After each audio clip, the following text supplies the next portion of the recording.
Hey everyone! One of the most crucial aspects of running a business, pricing your product or service. This isn't just about picking a number out of thin air. Your pricing strategy can make or break your business, and it's a delicate balance between costs, value, and market expectations. Pricing is more than just determining what customers pay. It's a strategic tool that directly impacts your profitability, brand perception, and market share. According to McKinsey, a 1% price increase can result in an 8.7% increase in operating profits, assuming no loss of volume. But if you get it wrong, even by a small margin, you could be leaving significant money on the table, or worse, driving customers away. Key factors in pricing are: 1. There's cost. You need to cover your direct costs like materials and labor, and indirect costs like rent, utilities, and marketing costs, right? 2. Market demand. What are people willing to pay for your product or service? This can vary widely depending on your target audience and market conditions. 3. Competitor pricing. You need to know what your competitors are charging. This helps you position your product within the market. If your prices are too high compared to competitors, you might lose customers; too low, and you could be undervaluing your product. Finally, think about value perception. How much value does your product or service provide to the customer? The perceived value can sometimes justify a higher price. Apple, for instance, charges more for its products, not just because of their costs, but because of the perceived value associated with the brand. Pricing models and strategies you can use. One of the most common strategies is cost-plus pricing. You add a markup to your cost to ensure profitability.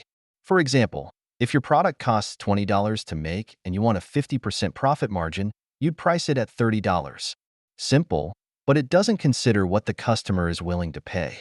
Another approach is value-based pricing.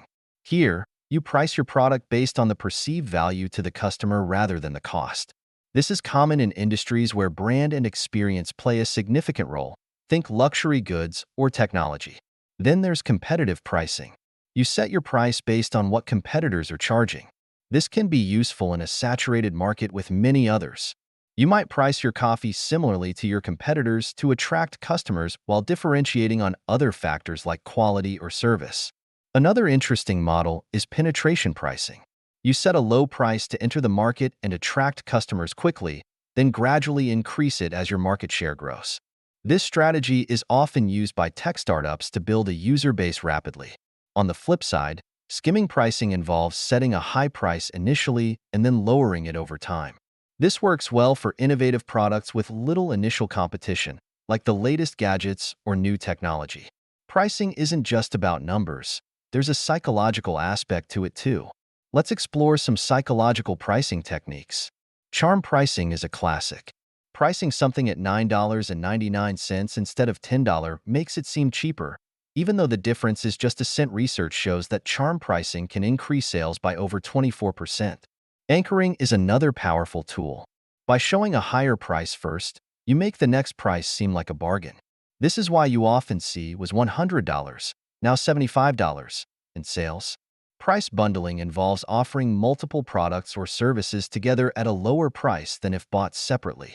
This increases perceived value and can encourage customers to buy more. Subscription pricing model is becoming increasingly popular, especially for digital products and services. Customers pay a recurring fee, which can lead to a more predictable revenue stream for your business. Think Netflix, Spotify, or even software services like Adobe Creative Cloud. In today's data-driven world, you don't have to rely on guesswork. There are tools and software that can help you fine-tune your pricing strategy, like Price Intelligently or Profitwell, that can help you understand customer willingness to pay, competitive pricing, and even forecast how pricing changes might impact your bottom line. These tools analyze large amounts of data to provide actionable insights.